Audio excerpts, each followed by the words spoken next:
Relief camp talaiba sahi noribi IDP nupi macha ama singnani oiba mongda sina fangle senaba New Police na phagatkhre. Chief Minister Khemchan Bai Road ta Imphal da halakkhre. Prime Minister amasung Home Minister na Manipur da ahenba mityeng thamne hai Chief Minister na phongtokkhre. None district ta lamgi se nabigi matang do wathok chauthorok padagi district magistrate na athingba hukum thamkhre. Hun Thadau Cultural Festival na lakpada kokomina e proposal pirakne. Ko na velfi kraba kuki ani NSA da bhana detain tokre. Khul district ki thawai sarkar phong khul da kuki militant sing amasung naga volunteer singi marakta nomai kapna khre. Chief Minister ki thawong da public sing pena drive WAPHAM phongdor. Chief Minister Maunaha ama sikhi irang Thokre, Emtok, Akai Atoi Thokre, Nipan, Hazan Kre. India ki history da khwari Samba Prime Minister Narendra Modi na oire haina ningbas na phongdor. Samadi ngalingai matam da community khudingmak ama toina punsina duna yekna babu mai thiba pinana ba honarambado ngasina community khudingmak ama ta thasina traina Joy Chandra kon thawjamna phongdor. Kurumsari Wahong Radio no Pisaba morning newspaper reading meeting tabi ba madi tabi ba simple prosperani lai somna taramna oksari maroiba pausing sadok no pisore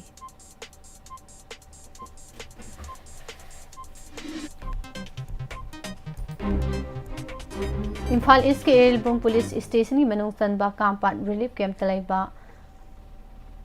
nahandagi mafam khangtana lairakhi ba sahini palomta ngairibi sahina ribi nupi macha amang arang ayuk sina Singzamai Thongkhadagi phangpangam khre thawdo asiga mari leinana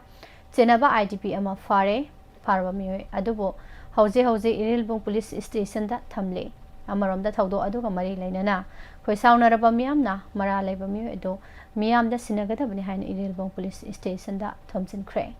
thawdo adu da police amasung miyamgi marakta muknaba thokhi Thawdo asigi matang da phrase na phangba pawgi matung inadi thawdo asigi mari leinana farba mioi asigi mamingna laisram lamnganba chahi kunipan apokpa bira kawi kangpokpi gi irang asna maram oiraga Churachandpur dagi jelaklaga hauze relief camp asida laibani nahan numida waram dagi hongna victim oirabi nupi macha sima phom khangdana mangkhibadagi imung manunggi mioi singna mari leinaba Irilbung Police Station da missing report ama file tawki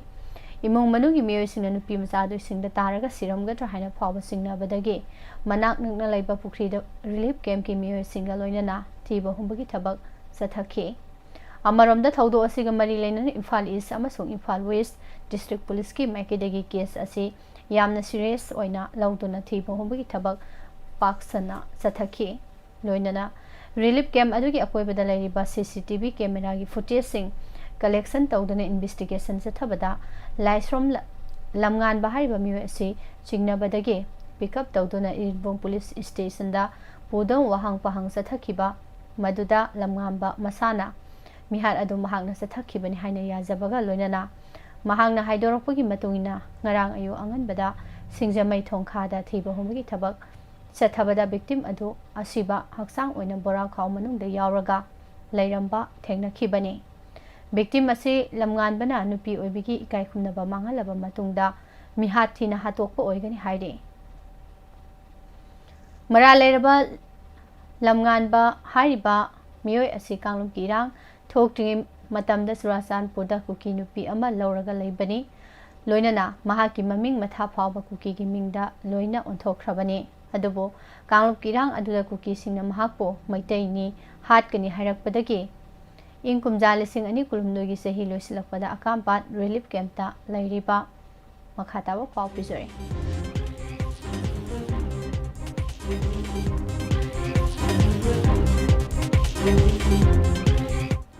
mahake pokpa mapa Bir Singha paw phaunaraba matungda relief camp asida lairakhibani thawdo asiga mari leinana Irilbung Police na logi tongan ba provision singi makhada FIR Laukhatuna investigation sathaba hauri haire amarom da thawdo asida laikidraba victim gi mamana thamoi songna pendaba phongdokladuna masanu pibo hatkibada senariba mioi adugi mathakta ain gi oiba matik sawa dandi piyu hana kaptuna pautam khe ꯊꯧꯗꯣꯛ ꯑꯁꯤꯒ ꯃꯔꯤ ꯂꯩꯅꯅ relief ꯀꯦꯝꯞꯇ ꯂꯩꯔꯤꯕ ꯃꯤꯌꯥꯝ ꯑꯃꯗꯤ ꯂꯩꯀꯥꯏ ꯃꯤꯌꯥꯝꯅ ꯃꯤꯍꯥꯠ ꯑꯁꯤꯗ ꯆꯦꯟꯅꯔꯤꯕ ꯂꯝꯉꯥꯟꯕ ꯃꯤꯌꯥꯝꯗ ꯁꯤꯟꯅꯒꯗꯕꯅꯤ ꯍꯥꯏꯅ ꯏꯔꯤꯜꯕꯣꯡ ꯄꯨꯂꯤꯁ ꯁ꯭ꯇꯦꯁꯟꯗ ꯊꯣꯝꯖꯤꯟꯗꯨꯅ ꯑꯀꯟꯕ ꯃꯑꯣꯡꯗ ꯄ꯭ꯔꯣꯇꯦꯁ ꯆꯠꯊꯈ꯭ꯔꯦ꯫ ꯑꯗꯨꯕꯨ ꯄꯨꯂꯤꯁ ꯁ꯭ꯇꯦꯁꯟ ꯑꯗꯨꯗ ꯂꯩꯔꯤꯕ ꯁꯦꯟꯇ꯭ꯔꯦꯜ ꯐꯣꯔꯁ ꯑꯃꯁꯨꯡ ꯏꯔꯤꯜꯕꯣꯡ ꯄꯨꯂꯤꯁꯀꯤ ꯃꯥꯏꯀꯩꯗꯒꯤ ꯑꯀꯟꯕ ꯆꯦꯛꯁꯤꯟ ꯊꯧꯔꯥꯡꯁꯤꯡ ꯂꯧꯈꯠꯇꯨꯅ ꯍꯧꯖꯤꯛꯃꯛꯀꯤ ꯑꯣꯏꯅ ꯄꯥꯝꯗꯕ ꯊꯧꯗꯣꯛ ꯊꯣꯛꯄꯒꯤ ꯄꯥꯎꯗꯤ ꯂꯩꯇ꯭ꯔꯤ꯫ ꯑꯗꯨꯕꯨ ꯚꯤꯛꯇꯤꯝ ꯐꯦꯃꯤꯂꯤ ꯑꯃꯁꯨꯡ ꯃꯤꯌꯥꯝꯒꯤ ꯃꯥꯏꯀꯩꯗꯒꯤꯗꯤ ꯃꯔꯥꯜ ꯂꯩꯕ ꯃꯤꯑꯣꯏ ꯑꯗꯨ ꯃꯈꯣꯏꯗ ꯁꯤꯟꯅꯗ꯭ꯔꯤꯕ ꯐꯥꯎꯕ ꯃꯐꯝ ꯑꯗꯨꯗꯒꯤ ꯍꯜꯂꯣꯏ ꯍꯥꯏꯅ ꯏꯔꯤꯜꯕꯣꯡ ꯄꯨꯂꯤꯁꯇ ꯑꯀꯟꯕ ꯄ꯭ꯔꯣꯇꯦꯁ ꯆꯠꯊꯈꯤ꯫ ꯑꯗꯨꯕꯨ ꯑꯊꯦꯡꯕꯗ ꯏꯔꯥꯡ ꯑꯗꯨ ꯆꯥꯎꯊꯣꯔꯛꯄꯗꯒꯤ ꯄꯨꯂꯤꯁꯅ ꯇꯤꯌꯔ ꯒ꯭ꯌꯥꯁ ꯀꯥꯞꯇꯨꯅ ꯇꯥꯟꯈꯥꯏꯈꯤ꯫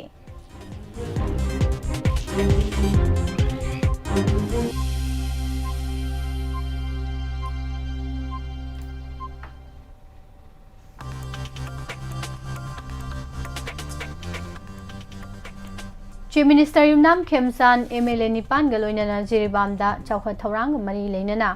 ꯗꯤꯕ꯭ꯂꯞꯃꯦꯟꯠꯀꯤ ꯄ꯭ꯔꯣꯖꯦꯛꯠꯁꯤꯡ ꯖꯇ꯭ꯔꯥ ꯍꯨꯟꯕ, ꯇꯣꯉꯥꯟ-ꯇꯣꯉꯥꯟꯕ ꯀꯝꯃ꯭ꯌꯨꯅꯤꯇꯤꯒꯤ ꯃꯤꯑꯣꯏꯁꯤꯡ ꯎꯅꯗꯨꯅ ꯁꯥꯟꯇꯤ ꯍꯟꯖꯤꯟꯅꯕ ꯃꯤꯐꯝ ꯄꯥꯡꯊꯣꯛꯇꯨꯅ ꯑꯃꯁꯨꯡ ꯑꯁꯥꯝꯒꯤ ꯕꯔꯥꯛ ꯚꯦꯂꯤꯗ ꯆꯠꯇꯨꯅ BJP ꯃꯤꯔꯦꯞꯀꯤꯗꯃꯛ ꯚꯣꯠ ꯈꯣꯝꯂꯨꯔꯕ ꯃꯇꯨꯡ ꯉꯔꯥꯡ ꯑꯌꯨꯛ ꯄꯨꯡ 9 ꯃꯈꯥꯏꯔꯣꯝ ꯇꯥꯕꯗ ꯕꯥꯏ ꯔꯣꯗꯇ ꯑꯃꯨꯛ ꯍꯟꯅ ꯏꯝꯐꯥꯜ ꯇꯝꯅ ꯍꯜꯂꯛꯈ꯭ꯔꯦ꯫ ꯍꯥꯟꯅꯗꯤ ꯄ꯭ꯔꯣꯒ꯭ꯔꯥꯝ ꯑꯁꯤ ꯂꯣꯏꯔꯕ ꯃꯇꯨꯡ ꯍꯦꯂꯤꯀꯣꯞꯇꯔꯗ ꯏꯝꯐꯥꯜꯗ ꯍꯜꯂꯛꯀꯅꯤ ꯍꯥꯏꯅ ꯊꯧꯔꯥꯡ ꯇꯧꯔꯝꯕꯅꯤ꯫ ꯉꯔꯥꯡ ꯖꯤꯔꯤꯕꯥꯝꯗꯒꯤ ꯕꯥꯏ ꯔꯣꯗꯇ ꯏꯝꯐꯥꯜ ꯇꯝꯅ ꯍꯜꯂꯛꯈꯤꯕꯒꯤ ꯂꯝꯕꯤꯗ ꯅꯣꯅꯦ ꯗꯤꯁꯇ꯭ꯔꯤꯛꯀꯤ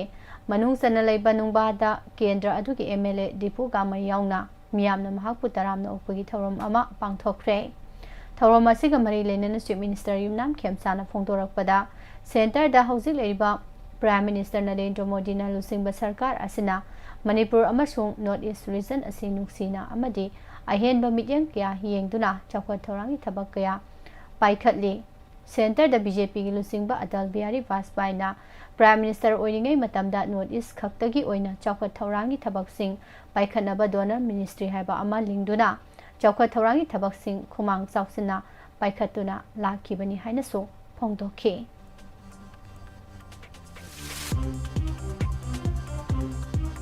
ꯂꯝꯗꯝ ꯑꯁꯤꯗ ꯈꯨꯟꯗꯥꯃꯤꯟꯅꯔꯤꯕ ꯀꯥꯡꯂꯨꯞ ꯐꯨꯔꯨꯞꯁꯤꯡꯒꯤ ꯃꯅꯨꯡꯗ ꯑꯆꯧꯕ ꯀꯨꯝꯍꯩ ꯑꯃ ꯑꯣꯏꯔꯤꯕ ꯊꯥꯗꯧ ꯐꯨꯔꯨꯞꯀꯤ ꯁꯦꯡꯂꯕ ꯀꯨꯝꯍꯩ ꯍꯨꯟ ꯊꯥꯗꯧ ꯀꯜꯆꯔꯦꯜ ꯐꯦꯁꯇꯤꯚꯦꯜꯅ ꯂꯥꯛꯄꯗ ꯀꯣꯀꯣꯃꯤꯅ ꯌꯥꯏꯐ ꯄꯥꯎꯖꯦꯜ ꯄꯤꯔꯛꯂꯤ꯫ ꯅꯣꯅꯦ ꯗꯤꯁꯇ꯭ꯔꯤꯛꯀꯤ ꯃꯅꯨꯡ ꯆꯟꯕ ꯈꯧꯄꯨꯝ ꯚꯦꯂꯤ ꯑꯦꯔꯤꯌꯥꯗ ꯂꯩꯕ ꯒꯣꯏꯇꯥꯡ ꯚꯤꯂꯦꯖꯇ ꯂꯝꯒꯤ ꯃꯇꯥꯡꯗ ꯆꯌꯦꯠꯅꯕ ꯊꯣꯛꯂꯛꯄꯗꯒꯤ ꯉꯔꯥꯡ ꯑꯌꯨꯛ ꯑꯉꯟꯕ ꯄꯨꯡ 5 ꯇꯥꯕꯗꯒꯤ ꯍꯧꯅ ꯗꯤꯁꯇ꯭ꯔꯤꯛ ꯃꯦꯖꯤꯁꯇ꯭ꯔꯦꯠꯅ ꯊꯤꯡꯕ ꯍꯨꯀꯨꯝ ꯊꯝꯈ꯭ꯔꯦ꯫ ꯍꯥꯏꯔꯤꯕ ꯑꯣꯔꯗꯔ ꯑꯁꯤ ꯃꯈꯥ ꯇꯥꯕ ꯑꯣꯔꯗꯔ ꯑꯃ ꯊꯣꯛꯇ꯭ꯔꯤꯕ ꯐꯥꯎꯕ ꯆꯠꯅꯒꯅꯤ ꯍꯥꯏꯔꯤ꯫ ꯊꯧꯗꯣꯛ ꯑꯁꯤꯒꯤ ꯃꯇꯥꯡꯗ ꯐ꯭ꯔꯦꯁꯅ ꯐꯪꯕ ꯄꯥꯎꯒꯤ ꯁꯣꯔꯁ ꯑꯃꯒꯤ ꯃꯇꯨꯡ ꯏꯟꯅꯗꯤ ꯒꯣꯏꯇꯥꯡ ꯈꯨꯜꯒꯤ ꯆꯤꯌꯔꯃꯦꯟ ꯒꯥꯏꯅꯤꯄꯧ ꯔꯤꯃꯥꯃꯩꯅ ꯈꯨꯜꯒꯤ ꯂꯝꯒꯤ ꯁꯔꯨꯛ ꯑꯃ ꯄꯕ꯭ꯂꯤꯛ ꯂꯦꯟ ꯑꯣꯏꯅ ꯂꯥꯎꯊꯣꯛꯅꯕ ꯍꯣꯠꯅꯕꯗ ꯂꯤꯌꯥꯡꯃꯥꯏ ꯁꯥꯒꯩ ꯑꯃꯅ ꯑꯌꯦꯠꯄ ꯄꯤꯔꯛꯄꯗꯒꯤ ꯋꯥꯊꯣꯛ ꯑꯁꯤ ꯆꯥꯎꯊꯣꯔꯛꯈꯤꯕꯅꯤ꯫ ꯊꯧꯗꯣꯛ ꯑꯁꯤꯒ ꯃꯔꯤ ꯂꯩꯅꯅ ꯃꯃꯥꯡꯗꯁꯨ ꯄ꯭ꯔꯦꯃꯤꯂꯥ ꯀꯥꯃꯩ ꯆꯍꯤ 39 ꯀꯧꯕꯤ ꯅꯨꯄꯤ ꯑꯃ ꯃꯈꯣꯡꯗ ꯅꯣꯡꯃꯩꯅ ꯀꯥꯞꯄꯒꯤ ꯊꯧꯗꯣꯛ ꯐꯥꯎꯕ ꯂꯩꯈ꯭ꯔꯕꯅꯤ꯫ ꯂꯤꯌꯥꯡꯃꯩ ꯁꯥꯒꯩꯅ ꯍꯥꯏꯔꯤꯕꯅ ꯅꯨꯄꯤ ꯑꯗꯨ ꯈꯨꯜꯒꯤ ꯆꯤꯐ ꯒꯥꯏꯅꯤꯄꯧ ꯔꯤꯌꯥꯃꯩ ꯑꯃꯁꯨꯡ ꯃꯍꯥꯛꯀ ꯂꯣꯏꯅꯕ ꯃꯤꯑꯣꯏꯁꯤꯡꯅ ꯅꯦꯛꯂꯒ ꯄꯨꯔꯛꯄ ꯃꯤꯑꯣꯏ ꯑꯅꯤꯅ ꯅꯣꯡꯃꯩꯅ ꯀꯥꯞꯍꯟꯈꯤꯕꯅꯤ ꯍꯥꯏꯅ ꯐꯣꯡꯗꯣꯛꯄ ꯂꯩꯈ꯭ꯔꯕꯅꯤ꯫ ꯃꯁꯤꯅ ꯃꯔꯝ ꯑꯣꯏꯔꯒ ꯍꯧꯖꯤꯛ ꯈꯨꯜ ꯑꯗꯨꯗ ꯇꯦꯟꯁꯟ ꯋꯥꯡꯅ ꯂꯩꯅꯕꯗꯒꯤ ꯉꯔꯥꯡ ꯑꯌꯨꯛ ꯄꯨꯡ 5 ꯇꯥꯕꯗꯒꯤ ꯍꯧꯅ ꯗꯤꯁꯇ꯭ꯔꯤꯛ ꯃꯦꯖꯤꯁꯇ꯭ꯔꯦꯠꯅ ꯈꯧꯄꯨꯝ ꯁꯕ ꯗꯤꯚꯤꯖꯟ ꯑꯦꯔꯤꯌꯥꯗ ꯚꯥꯔꯇꯤꯌꯥ ꯅ꯭ꯌꯥꯌ ꯁꯟꯍꯤꯇꯥ BNS 2023ꯒꯤ ꯃꯈꯥꯗ ꯑꯊꯤꯡꯕ ꯍꯨꯀꯨꯝ ꯊꯝꯈꯤꯕꯅꯤ꯫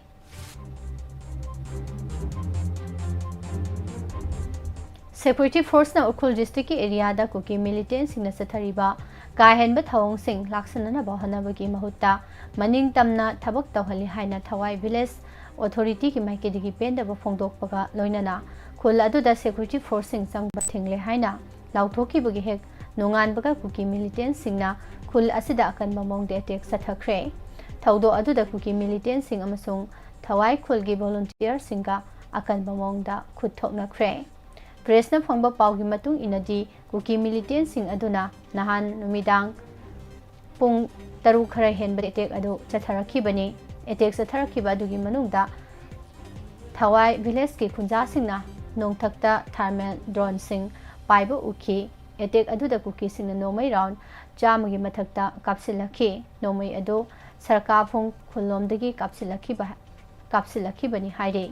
ꯅꯣꯡꯃꯩ ꯀꯥꯞꯄꯒꯤ ꯊꯧꯗꯣꯛ ꯑꯗꯨ ꯄꯨꯡ 2ꯔꯣꯝ ꯂꯦꯞꯂꯨꯔꯕ ꯃꯇꯨꯡ ꯑꯃꯨꯛ ꯍꯟꯅ ꯅꯨꯃꯤꯗꯥꯡ ꯄꯨꯡ 9 ꯃꯈꯥꯏ ꯑꯃꯁꯨꯡ 9 ꯃꯈꯥꯏꯔꯣꯝ ꯇꯥꯕꯗ ꯑꯅꯤꯔꯛ ꯍꯟꯅ ꯑꯃꯨꯛꯁꯨ ꯑꯦꯇꯦꯛ ꯆꯠꯊꯔꯛꯈꯤ꯫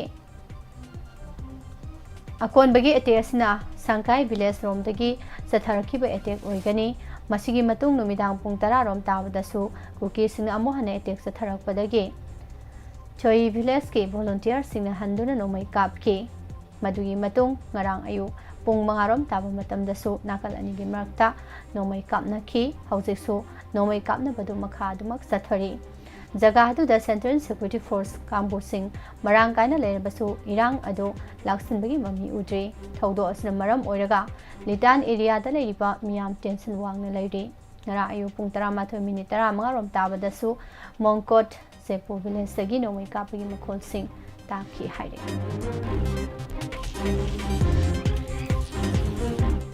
ꯅꯍꯥꯟ ꯅꯨꯃꯤꯗꯥꯡ ꯑꯊꯦꯡꯕ ꯄꯨꯡ 10 ꯃꯈꯥꯏꯔꯣꯝ ꯇꯥꯕ ꯃꯇꯝꯗ ꯄꯣꯔꯣꯝꯄꯥꯠꯇ ꯂꯩꯕ ꯖꯦꯅꯤꯝꯁ ꯍꯣꯁꯄꯤꯇꯥꯜꯗ ꯃꯧ ꯅꯍꯥ ꯑꯃ ꯑꯉꯥꯡ ꯎꯅꯕꯗ ꯁꯤꯈꯤꯕ ꯊꯧꯗꯣꯛꯀ ꯃꯔꯤ ꯂꯩꯅꯅ ꯈꯣꯏꯁꯥꯎꯅꯔꯕ ꯃꯤꯌꯥꯝꯅ ꯖꯦꯅꯤꯝꯁꯀꯤ A ꯕ꯭ꯂꯣꯛꯇ ꯊꯣꯝꯖꯤꯟꯗꯨꯅ ꯄꯣꯠꯆꯩ ꯀꯌꯥ ꯊꯨꯒꯥꯏ ꯌꯩꯈꯥꯏ ꯇꯧꯗꯨꯅ ꯑꯃꯥꯡ ꯑꯇꯥ ꯊꯣꯛꯍꯟꯈ꯭ꯔꯦ꯫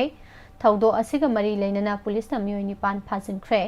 ꯃꯈꯥ ꯇꯥꯅ ꯉꯔꯥꯡ ꯑꯌꯨꯛ ꯚꯤꯛꯇꯤꯝ ꯐꯦꯃꯤꯂꯤ ꯑꯃꯁꯨꯡ ꯖꯦꯅꯤꯝꯁꯀꯤ ꯑꯣꯊꯣꯔꯤꯇꯤꯒ ꯋꯥꯔꯤ ꯁꯥꯅꯈ꯭ꯔꯦ, ꯑꯗꯨꯕꯨ ꯌꯥꯁꯤꯟꯅꯕ ꯄꯨꯔꯛꯄ ꯉꯝꯈꯤꯗ꯭ꯔꯦ꯫ ꯂꯩꯈꯤꯗ꯭ꯔꯕ ꯅꯨꯄꯤ ꯑꯁꯤꯒꯤ ꯃꯃꯤꯡꯅ ꯄꯦꯕꯝ ꯃꯇꯧ ꯂꯩꯕꯤ, ꯆꯍꯤ 23, ꯃꯄꯨꯔꯣꯏꯕ ꯄꯦꯕꯝ ꯗꯤꯅꯦꯁꯣꯔ ꯀꯧꯏ꯫ ꯊꯧꯗꯣꯛ ꯊꯣꯛꯐꯝꯗꯒꯤ ꯐꯪꯕ ꯄꯥꯎꯒꯤ ꯃꯇꯨꯡꯏꯟꯅ ꯄꯦꯕꯝ ꯃꯇꯧ ꯂꯩꯕꯤ ꯊꯥ ꯑꯁꯤꯒꯤ 2ꯗ ꯖꯦꯅꯤꯝꯁꯇ ꯗꯦꯂꯤꯚꯔꯤꯒꯤꯗꯃꯛ ꯄꯨꯈꯠꯂꯛꯈꯤꯕꯅꯤ꯫ ꯂꯣꯏꯅꯅ ꯇꯥꯡ 4ꯗ ꯑꯉꯥꯡ ꯅꯨꯄꯥ ꯃꯆꯥ ꯑꯃ ꯄꯣꯛꯈꯤ꯫ ꯂꯣꯏꯅꯅ ꯑꯉꯥꯡ ꯎꯅꯔꯕ ꯃꯇꯨꯡ ꯋꯥꯔꯗꯇ ꯂꯩꯔꯤꯉꯩꯗ ꯃꯍꯥꯛꯀꯤ ꯍꯛꯆꯥꯡꯒꯤ ꯐꯤꯚꯝ ꯑꯁꯤ ꯀꯥ ꯍꯦꯟꯅ ꯁꯣꯛꯆꯤꯜꯂꯛꯄꯗꯒꯤ ICUꯗ ꯄꯨꯁꯤꯟꯗꯨꯅ ꯂꯥꯏꯀꯠꯅꯈꯤ꯫ ꯑꯗꯨꯕꯨ ꯅꯍꯥꯟ ꯅꯨꯃꯤꯗꯥꯡ ꯄꯨꯡ 11 ꯃꯈꯥꯏꯔꯣꯝ ꯇꯥꯕꯗ ꯂꯥꯏꯀꯠꯅꯕ ꯉꯝꯗꯅ ꯂꯩꯈꯤꯗꯕꯅꯤ꯫ ꯂꯩꯈꯤꯗ꯭ꯔꯕ ꯃꯅꯤꯇꯣꯝꯕꯤ ꯃꯆꯥꯅꯨꯄꯤ 2ꯁꯨ ꯂꯩꯍꯧꯔꯤ꯫ ꯊꯧꯗꯣꯛ ꯑꯁꯤꯒ ꯃꯔꯤ ꯂꯩꯅꯅ ꯈꯣꯏꯁꯥꯎꯅꯔꯕ ꯃꯤꯌꯥꯝꯅ ꯖꯦꯅꯤꯝꯁꯀꯤ A ꯕ꯭ꯂꯣꯛꯇ ꯊꯣꯝꯖꯤꯟꯗꯨꯅ ꯑꯀꯟꯕ ꯃꯑꯣꯡꯗ ꯄ꯭ꯔꯣꯇꯦꯁ ꯇꯧꯈꯤ꯫ ꯂꯣꯏꯅꯅ A ꯕ꯭ꯂꯣꯛꯀꯤ ꯊꯣꯡꯅꯥꯎ ꯌꯥꯎꯅ ꯇꯦꯕꯜ ꯆꯧꯀ꯭ꯔꯤ ꯀꯌꯥ ꯊꯨꯒꯥꯏ ꯌꯩꯈꯥꯏꯗꯨꯅ ꯑꯃꯥꯡ ꯑꯇꯥ ꯊꯣꯛꯍꯟꯈꯤ꯫ ꯏꯔꯥꯡ ꯑꯗꯨ ꯆꯥꯎꯊꯣꯔꯛꯄꯗꯒꯤ ꯄꯨꯂꯤꯁꯅ ꯇꯤꯌꯔ ꯒ꯭ꯌꯥꯁ ꯑꯃꯁꯨꯡ ꯂꯕꯔ ꯕꯨꯂꯦꯠ ꯀꯥꯞꯇꯨꯅ ꯈꯣꯡꯖꯪꯂꯣꯏꯁꯤꯡ ꯑꯗꯨ ꯇꯟꯈꯥꯏꯗꯨꯅ ꯏꯔꯥꯡ ꯑꯗꯨ ꯂꯥꯛꯁꯤꯟꯈꯤ꯫ ꯂꯣꯏꯅꯅ ꯄꯨꯂꯤꯁꯀꯤ ꯃꯥꯏꯀꯩꯗꯒꯤ ꯊꯧꯗꯣꯛ ꯑꯗꯨꯒ ꯃꯔꯤ ꯂꯩꯅꯅ ꯃꯤꯑꯣꯏ 9 ꯐꯥꯖꯤꯟꯈ꯭ꯔꯦ꯫ ꯃꯈꯥ ꯇꯥꯅ ꯉꯔꯥꯡ ꯊꯧꯗꯣꯛ ꯑꯗꯨꯒ ꯃꯔꯤ ꯂꯩꯅꯅ ꯖꯦꯅꯤꯝꯁꯀꯤ ꯑꯣꯊꯣꯔꯤꯇꯤꯒꯤ ꯃꯥꯏꯀꯩꯗꯒꯤ ꯚꯤꯛꯇꯤꯝ ꯐꯦꯃꯤꯂꯤꯒꯤ ꯏꯃꯨꯡ ꯃꯅꯨꯡꯁꯤꯡ ꯎꯅꯗꯨꯅ ꯋꯥꯔꯤ ꯁꯥꯅꯈ꯭ꯔꯦ꯫ ꯚꯤꯛꯇꯤꯝ ꯐꯦꯃꯤꯂꯤꯒꯤ ꯃꯥꯏꯀꯩꯗꯒꯤꯗꯤ ꯗꯣꯛꯇꯔꯅ ꯆꯦꯛꯁꯤꯟꯗꯕꯗꯒꯤ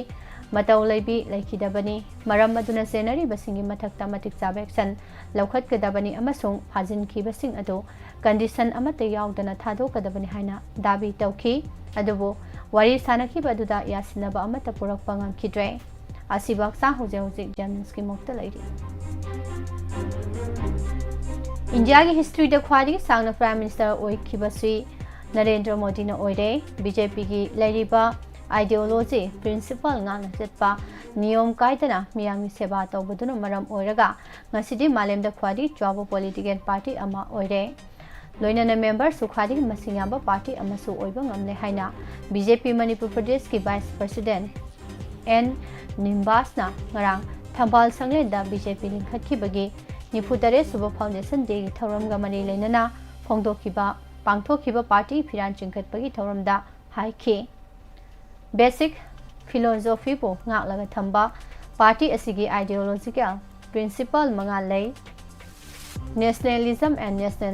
national integration, Gandhian socialism, positive secularism, democracy ꯑꯃꯁꯨꯡ ꯚꯦꯂꯨ ꯕꯦꯖ ꯄꯣꯂꯤꯇꯤꯛꯁ ꯍꯥꯏꯔꯤꯕ ꯑꯥꯏꯗꯤꯑꯣꯂꯣꯖꯤꯀꯦꯜ ꯄ꯭ꯔꯤꯟꯁꯤꯄꯜ 5 ꯑꯁꯤꯅꯤ꯫ ꯚꯥꯔꯠꯅ ꯅꯤꯡꯈꯥ ꯇꯝꯕꯗꯒꯤ ꯍꯧꯗꯨꯅ ꯇꯣꯉꯥꯟ ꯇꯣꯉꯥꯟꯕ ꯄꯣꯂꯤꯇꯤꯀꯦꯜ ꯄꯥꯔꯇꯤꯁꯤꯡꯒꯤ ꯂꯩꯉꯥꯛ ꯂꯩꯈ꯭ꯔꯦ, ꯑꯗꯨꯕꯨ ꯀꯨꯝꯖꯥ 1963ꯗ ꯑꯇꯜ ꯕꯤꯍꯥꯔꯤ ꯕꯥꯖꯄꯥꯏꯅ ꯅꯨꯃꯤꯠ 18ꯅꯤꯒꯤ ꯅꯟ ꯀꯣꯡꯒ꯭ꯔꯦꯁ ꯂꯤꯗꯔ ꯅꯟ ꯀꯣꯡꯒ꯭ꯔꯦꯁ ꯄꯥꯔꯇꯤꯒꯤ ꯂꯩꯉꯥꯛ ꯑꯁꯤ ꯑꯍꯥꯟꯕ ꯑꯣꯏꯅ ꯍꯧꯗꯣꯛꯈꯤꯕꯅꯤ꯫ ꯂꯩꯉꯥꯛꯂꯣꯟ ꯃꯊꯪ ꯂꯥꯛꯄꯗꯒꯤ ꯚꯥꯔꯠ ꯉꯁꯤꯗꯤ 2014ꯗꯒꯤ BJPꯅ ꯁꯥꯁꯟ ꯇꯧꯔꯛꯈꯤꯕ ꯑꯗꯨꯅ ꯏꯟꯗꯤꯌꯥꯒꯤ ꯍꯤꯁꯇ꯭ꯔꯤꯗ ꯈ꯭ꯋꯥꯏꯗꯒꯤ ꯁꯥꯡꯅ ꯄ꯭ꯔꯥꯏꯝ ꯃꯤꯅꯤꯁꯇꯔ ꯑꯣꯏꯕ ꯑꯁꯤ ꯅꯔꯦꯟꯗ꯭ꯔ ꯃꯣꯗꯤꯅ ꯑꯣꯏꯔꯦ꯫ ꯊꯧꯔꯝ ꯑꯁꯤꯗ ꯔꯥꯖ꯭ꯌ ꯁꯚꯥꯒꯤ MP ꯂꯩꯁꯦꯝꯕ ꯁꯅꯥꯖꯥꯎꯕ ꯌꯥꯎꯅ BJPꯒꯤ MLA ꯀꯌꯥ ꯁꯔꯨꯛ ꯌꯥꯈꯤ ꯍꯥꯏꯔꯦ꯫ Manipurda ngalingai matamdagi community khudingmak ama toina punsinduna yeknabasing maithiba pinanaba honai adubu ngasina community khudingmak amanama bu thasanati haina nungnangba phongdokladuna community khudingmakna ama toina thasanaba thambaga loinana apikpa wakhal thadokpa matam oire arembada matam manghallaroisi matamduda Manipur sungkai kairoi hana Justice Committee gi Chairman Joy Chandra Konthaujamna phongdorakle Justice Committee on Anglo-Manipuri War 1891 Martyrs and Freedom Fighter of Kanglaipak Manipur and Ningthemsa Ningsinglupna Sinduna Kaubilia Makhong Lampak Tengol Lampak Haraga Sukangnariba Thawal Athokpamda Leiba Mafum Asida Pangthokiba Commemoration of Thawal Athokpam Battle ki Thoramda Lanpham Aduda Laikidaba Martyrs Freedom Fighter amasung Aikoina masak khangaudraba thauna pharaba sing adugi mafamda haikal laika tamagi thoramda President gi warol pidaduna Justice Committee gi Chairman Joy Chandra Konthaujamna wafumasi phongdokhibani Justice Committee gi maikidagi Laibak miyamda thamningbadi Anglo-Manipuri War 1891 gi column ahumdagi sanglakhiba lanpham sing asigi maramda Marik chumne school amasung college ki syllabus da hablagadi haurak liba naharol sing asi imalebak nusiba hengani lamdam ama leiragadi miyoiba leigani miyoiba leirabadi lan haibasi soidana tawgani loinana internal war amasung external war haiba ani soidana leigani lamdam adugi ningthau phammunaba natraga chief minister phammunaba aduna internal war ni aduga leibak ama leiragadi leibak tubu lausinaba namthanaba atoppa leibakna makhal mathengi lan tawrakani maduna external war ni Kanglada British singna usitana apikpa leibak ni karisu tawba ngamloi hana khanduna maning tamba leibak Manipur gi konungda lan taraki lan adubu maithiba piduna British officer manga sibagi cherak pikhi makha tana malemda numit tade hariba British singa lan thengna khibani aikhoigi athauba sing maithiba amasung mai pakpui ninghanaba leitana akanba mongda British ka lan sokna ki amasung British ki mayokta khut han ki hainasu makhata ki Thasi ki mari dejiri bam amasung Kasar district ki Barak Valley da khongsat pangthokiba Chief Minister Yumnam Khemsan Bairo tangarang nungthil pung 3 minute tara taba matamda Imphal da thunglakre Chief Minister na Imphal da hek thunglabaga mahakna chaluba khongsat aduga mari lenina press briefing ama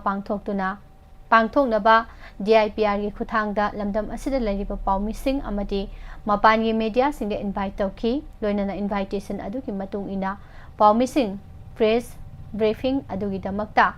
laknaba horakpada maram amata pidana program adu cancel tawrakhibadagi pawmising mai hona saunakre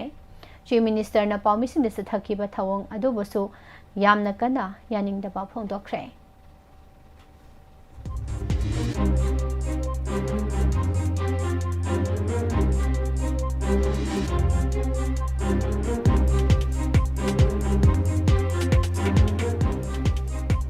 Moreda thokiba irang amaga mari lenana police na faduna jailda lerakhiba More Youth Club ki former president Philip Khaikholan khongsai amasung ke Malsang village dagi chief Henkholang mate ani Guwahati High Court na bail fee khrabasu Manipur sarkar gi maike dagi miyoi ani adubo thadokpugi mahutta NSA da detain tawduna thamle haina Kuki Organization for Human Rights Trust Kohar gi maike dagi yamna kana yaningdaba phongdorakli organization asigi maike dagi phongdorakli bana Manipur sarkar na chathariba thawong asina Guwahati High Court ki bail gi order adhokari mata ikai khunna dre High Court asigi Justice Pranjal Das amasung Arun Dev Chaudhary ani gi division bench na miyoi ani asi criminal appeal case ka mari lenana mamang tha March 15 da bail pikhibani adumakpu court na bail fikhraba miyoi ani asi haukibe April 3 da NSA gi makhada Technopal district magistrate na April 3 da NSA gi makhada makhata na detain tawnanaba order issue tawki haina pendaba phongdok latuna haukiba chahi lising ani kulhumdoi gi me ahumdagi tholakhiba kanglup ki irang asina maram oiraga sarkar na kuki jo community gi miyoi gyabo atamnana target tawi haina pendaba phongdorak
Makhadarappada mapangiba pau pisari. US amasung Israel na Tehran gi makok thongba mahaikol ama oriba Sarif University yauna miyam na leiba mafam dalanda kibada angang taru yauna miyoi kuntraga mari laikidre.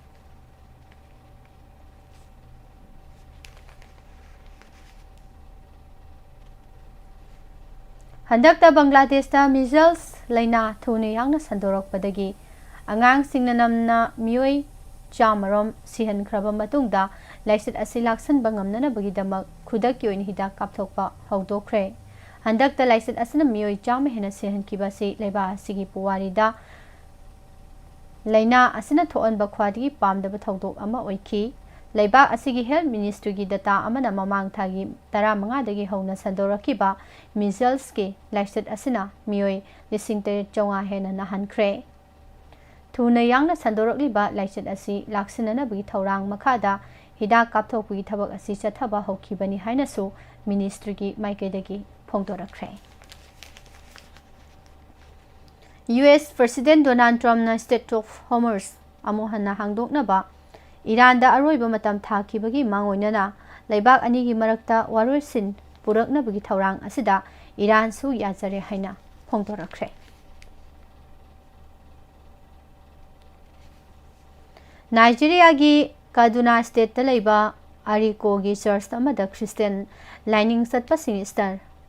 Sunday gi thoram pangthokli da khulai pai basina landaraktuna miyoi manga halamlaba matungda miyoi kuntra mathoi phaduna pukhiba adu leiba adugi lanmina kanba ngamkhre haina lanmi ki maikedagi phongdorakni. Canada laingak na thingba thamkraba Khalistani group Seek for Justice SF Jena Canada gi Brampton amasung Surrey da leiba Hindu gi laisang ani manghanta hankhre haire. Myanmar huntagi lusingba Min Aung Hlaing na handak talaiba adu ki 13 suba president orakpada Myanmar gi awang thangba sarukta mapangal kanna leiriba ethnic armed group ama oriba United Wa State Army UWSA na harawa phongdokre.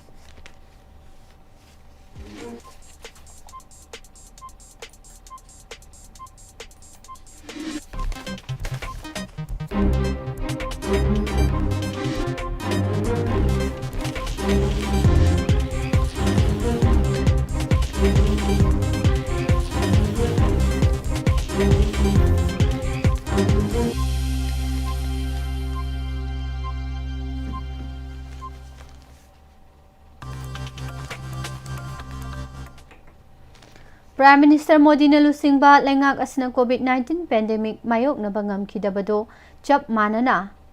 LPG crisis asida su chap chaba policy sem kidabagi amasung kari tawgani haiba khangdabagi mami tare haina Congress lusingba Rahul Gandhi na phongdorakle.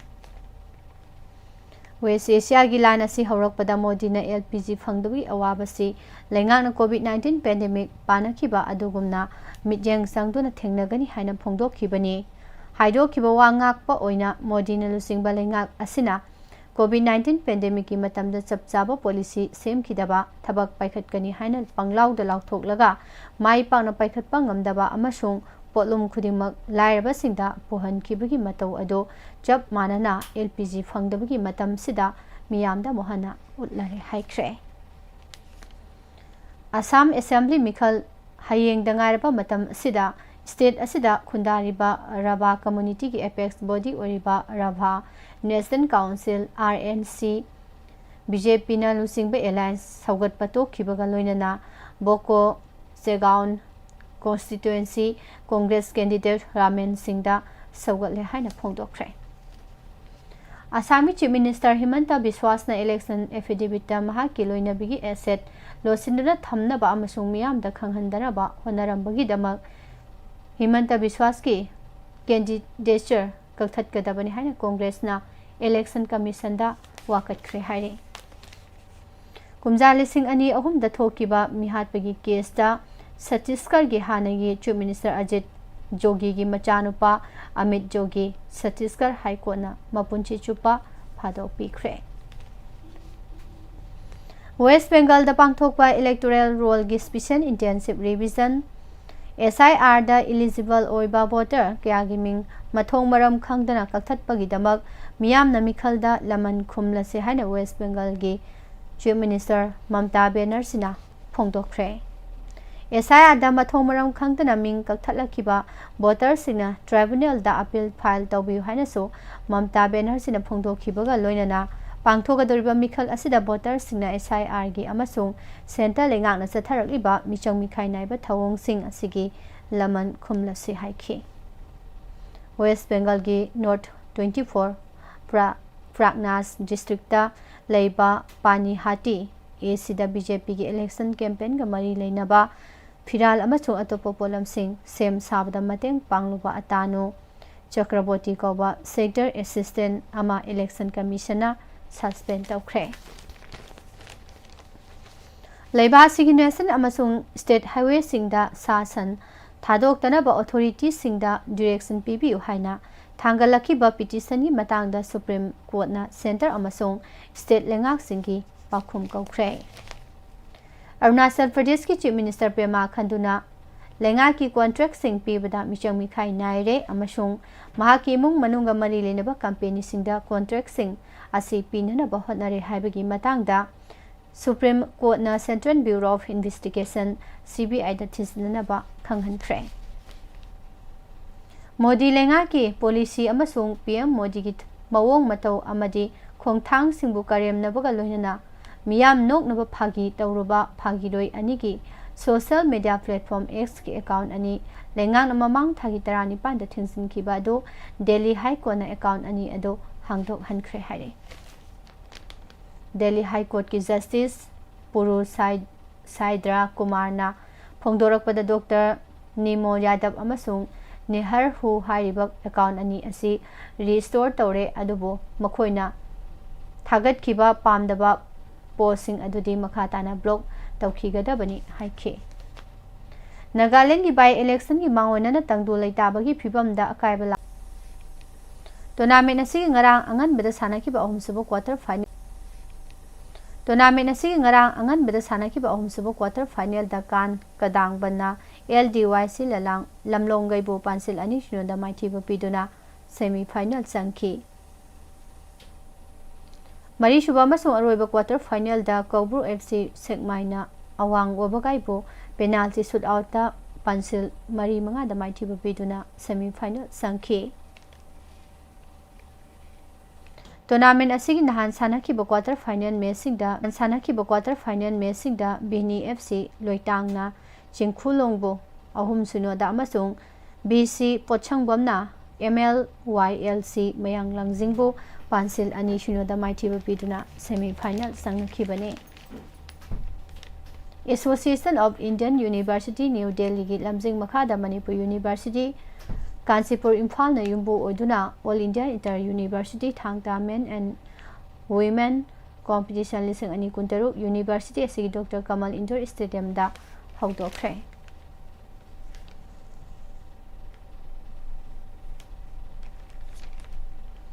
Shri Shri Gopal देव मांडव या school की कांगसंग चथरीबा अहोम सुबह काक्सिंग ताबम कुंजबी शर्मा मसुंग K Amita Devi memorial league cum knock out केंद्र wise Kang tournament लिसिंग अनि कुन तरुकता कैसाम तोंग कांगखुद फाइनल संगे हांसी किरण कुमार थांगजमना कराटी इंडिया ऑर्गेनाइजेशन की कुमजा लिसिंग अनि कुन तरुक कुन तरी की टेक्निकल चेयरमैन ओइना मुहना थाउ पुरगनी अदुग नेशनल फेडरेशन असिगी रेफरी कमीशन की मेंबर ओइना अमुका सुसोइबर ओइना अमुका सुसोइबम बिंदेश्वरीबो अपॉइंट तौरखरे है बबिना ग्रुप्सना स्पॉन्सर तौरग ऑल मणिपुर फुटबॉल एसोसिएशन सिंधुना इम्फाल की मपाल कंगजैबुंग टीम कुमापन ग्रुप निपान थौना खाइदोक्तुना बबिना ग्रुप हुमफुगा मंगा सुब सार सुरसान Singh KCSI CBE memorial football tournament लिसिंग अनि कुंतरु ngarang हौख्रे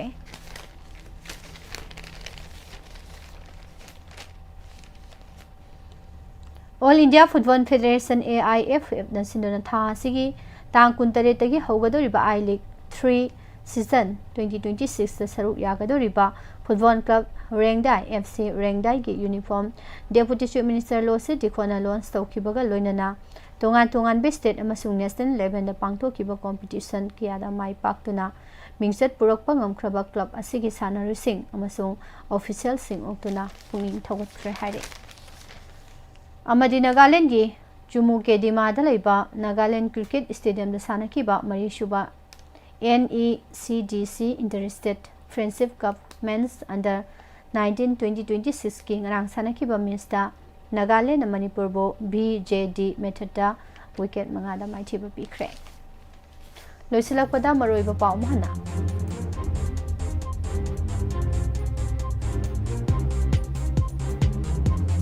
रिलीफ कैंप तलाइबा चाही नौरिबी IDP नुपी मचा अमा सिंगनिंगा ओइबा मौंगदा सिना फंगलै चेनबा मियोय पुलिस ना फागतख्रे चीफ मिनिस्टर खेमचान बाइरो ते इम्फाल दा हलख्रे PM अमा सोंग होम मिनिस्टर ना मणिपुर दा एहनबा मिटिंग थमले हाइना चीफ मिनिस्टर ना फोंदोख्रे नोने डिस्ट्रिक्ट ता लमगी सेनबगी मतंग दा वाथोक साउथोरकपदि डिस्ट्रिक्ट मजिस्ट्रेट ना अथिंग बहुकुम थमख्रे कोना बेल फिख्रबा कुकी अनि NSA दा मोहना डिटेल तोख्रे हुन थादो कल्चरल फेस्टिवल न लाखपदा को कोमिना एफ पाउजल पिरके जर्नलिस्ट मंगना अमा शिखिबगी इरांग थोख्रे ए ब्लॉक अकाय अतोय थोख्रे मियोनि पान पुलिस न फाजिनख्रे उखुल डिस्ट्रिक्ट की थवाई सरकार फुंग खुलदा कुकी मिलिटेंट सिंग अमसुंग नगा वॉलंटियर सिंग मरता नोमै कामनख्रे हारे चीफ मिनिस्टर की थवंग दा पाउमी सिंग फेन खिदे इंडिया की हिस्ट्री द ख्वादी सांगो प्राइम मिनिस्टर नरेंद्र मोदी ने ओइरे हाइना निम्बास न फोंदोर अमदिंगलिंगै मतम द कम्युनिटी खुदिमा अमतोइना पुनसिनदुना येकनबबु माइथिबा पिननबा होनरंबदो ngasina कम्युनिटी खुदिमक अमत थाजनद्रे हाइना जयचंद्र कोनथोंजमना फोंदोख्रे पिसरिबा पाउसिंग असे गलोइनना मॉर्निंग न्यूज़पेपर रीडिंग मयाम द पिसबा मैसेजर मखातार पुरा मतम मतंगी वाफम मदि राशि फल की थवम पुनम तामिनारसी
मतम वाफमदा तामिनसी पुवारी अमसुंग नाटकी चटना लोनगी अरानबा लाइरिक सिंगना मियामबो लाना लमजिंगी हाइबसिदा थमजरी मणिपुर की मियाम मरक्ता पुवारी लाना अमदि समजन साजनदुना इसिनबा मियोय सिंगना मियाम की मरक्ता साउना सममनबा थोहल्ले लमदम असिगी अहिबा अखंग अहैनी हाइबसिंगा समजन साजनबा अमदि तुंगी मिरोलदा लाना चटखिगदबा खुदम सांगतम लेतबा पुवारी नत्रगा अरानबा नाट की चटनबिगी लाइरिक कया इसिनदुना फोंगलिबा अमदि अरानबा लाइरिक सिंग अदुदगी रेफरेंस लौदुना नौना इबा लाइरिक सिंग थिदोक्तुना मतम चाना सुमथोक हौबा नत्रगा थिजिनबगी थबक लौखलौदबा तारबदी मणिपुर की पुवारी की सक्तम कांगखोंग सारबा फिबम अमा ओइरकलगनी पुवारी हाइबसी असीबा मपोक थीबा नते साइंस नि मसिना फुरुप अमगी असेंगबा मसक लेपलिबनी पुवारी सेमजिन साजिनबा अमदी नमथाक तौबा यादे अइबसिंगी मरक्तगी मसागी अनिंगबा पांबा मवोंगदा पुवारीबु लाना लमजिंगनबा सेमजिन साजिनदुना इसिनबा यावरे फुरुप अमगी मैहौरोल लेंगाकलोनगी खोंसत्ता थोकिबा थौदोक वाथोकसिंगदा हकथेंगनना नत्रगा नाकोइनना सरुक याखिदबा अदुगा फुरुप अदुदा लौना खुंदारखिबा कांगनुपसिंगी मियोय क्यागी ममिंग मथा हापसिंदुना पुवारी इसिनबा हाइबसी तुंगलब चटकी मियामना अरानबदुबो अचुंबा पुवारी ओइना लौदुना सेनबा थोहल्ले मियामगी मरक्ता मुक्नबा अमदि येंगथिनबा थोहंदबा नते असिगुंबा अरानबा पुवारी इदुना अखंग अहै साबा मियोयसिंग अदो फुरुप अदुगी येलहौमी नतबा अमदि असेंगबा इ चेंदबा सिंग ओइगल्ले खुदाम ओइना इलिगेंट इमिग्रेंट चिनकुकी जोगी लाइरिक लाइसु हैबा मियोय सिंगना मणिपुर की पुवारीबो लाना इसिंदुना असेंगबा येलौमी मकोइनी सेंगलबा लाइफमलेन कौब्रु अमदि थांजिंग मखोइगिनि हाइना क्लेम तौरकपदगी लोइखम नाइदबा वाथोक लैदे मसिदा नतना लमदम असिगी लाइसेमलोनगा मरी लेनरिबा खुराई अहोंग पुंगबो दिल्ली सिंगना मुनखिबा अमदि कोंगबा मरु लाइफमलेन चंगबदा कुकी सिंगना अकी अखंग पिदुना मुन्नबा होनबसु लेप्ट्री लमदम असिगी अइबसिंगी मरक्तगी मणिपुरबो महाभारत की मणिपुरनी लमदम असिगी एलहोमी मैतै सिंबो आर्चिया अमसुंग आर्यन कांगलुप की मियोयसिंग ओइना उहन्नबा होनरमखिबगी वाथोकसिंग लैरि लमदम असिगी पुवारीगा सागोनरिबा मरोइबा लाइफमलेन सिंबो मिरम लाइसिंगी ममिंग थोनजिंदुना पुवारी अमदि नाटकी चोनबी परिंगबो लाना लमजिंगली मसिना मरम ओइरगा मियामना चुंबो पुवारी अमसुंग नाटकी चनबी सक्तम ngaknaba honnabada khurau thangba oihanduna chawkhatlon gi maikeda khumang chawsan bangamdana leirakni manipur gi aranba puwari amadi nat ki chanabida lana islam khiba amadi nauna isinba lairik sing ngasigi mirol maru oina puwari amadi nat ki chanabi saktam ngakna thamnaba chen chongliba luf amadi akhang ahai singna thidoktuna matam chana thingba mathau tai अरानबा पुवारी सिंग अदु अदुंगै पुया मै थाखिबा अदुगुमना मै थादोक्तुना मांहनखिदबा तारबदी ngasiगी मिरोलना थेंगनरिबा सैथेंग सिंग असि तुंगलम चटकी मियामदनि हेना वाबा सैथेंग मायोकनरकनि हबो अफम असि थमजरि मखा तारकपा ngasi राशिफल अमुक मया पुना तामिनासि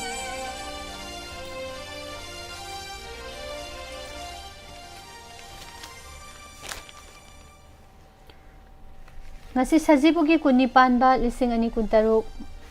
April gi tarik 8 leba pokpa numit asigi rasifol yeminasi rasifol ibiriba oza Dr. Wangkem Jipol Singh assistant professor by state German Singmerong Imphal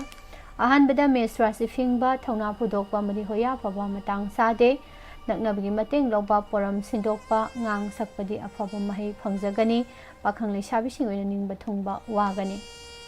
Brisrasi Mighty Balai Dobonomini, Afaba Tabak Tauram Sing Panghoro, Wanom Tonom Kanagani, Tauram Sinba, Hai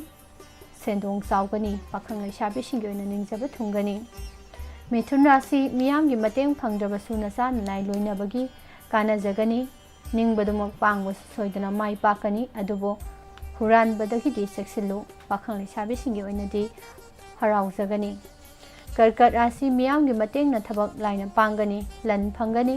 अंगंबनदि नरल मटखिनी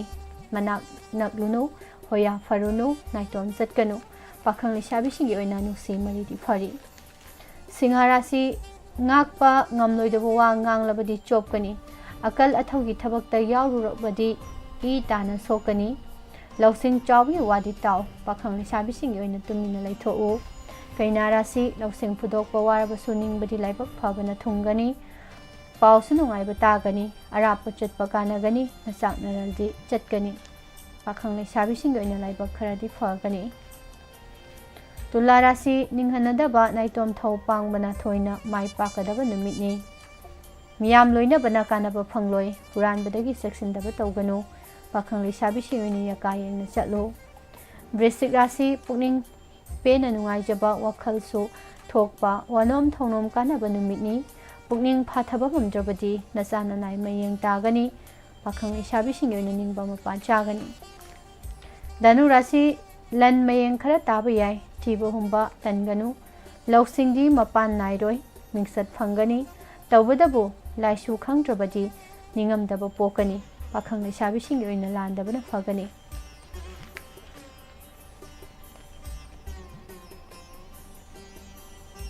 Makar rasi na sana nai amadi miyamgi mateng na nungai zo haiba lei naitom thau pangdabana phagani aronba nganganu marup lairoi pakhang lesabi sing oina laibak phagani Kumbha rasi jingnadana aningba tharom pangba yagani imung manungi wa tabana hena oijaba phangani nathak thongbana sali napal nadi tathigani pakhang lesabi sing oina mai pakjagani aroi bada mina rasi ningthi na poram yathoklaga thau pangbana aphaba mingsat phangani thauna phudoktuna hotnabagi mahutta kharasu kaw kathou nungai gani pakhang lesabi singi oina ningbana ma oigani masini ngasi rasi phol matamatangi WAPHAM nti phongliba pause sindigi lokthok saba maroiba pausing mayam puna tamina khre pumna mokpo pusparani laisom namukhana khomsa